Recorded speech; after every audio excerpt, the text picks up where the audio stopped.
Καλημέρα μας, 28 Δεκεμβρίου, μαζί με τον φίλο Ντίνο Μελενάου και τον αδελφό μου Πάμπον.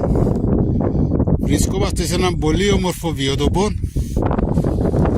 7:30 το πρωί, ορίστε και τα πρώτα μανιταράκια μας.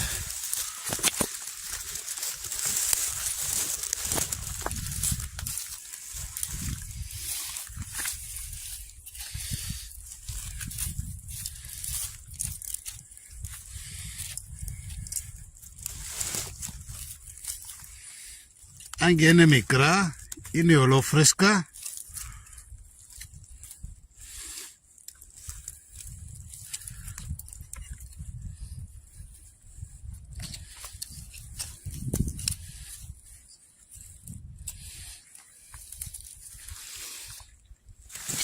Να το ακόμα ένα.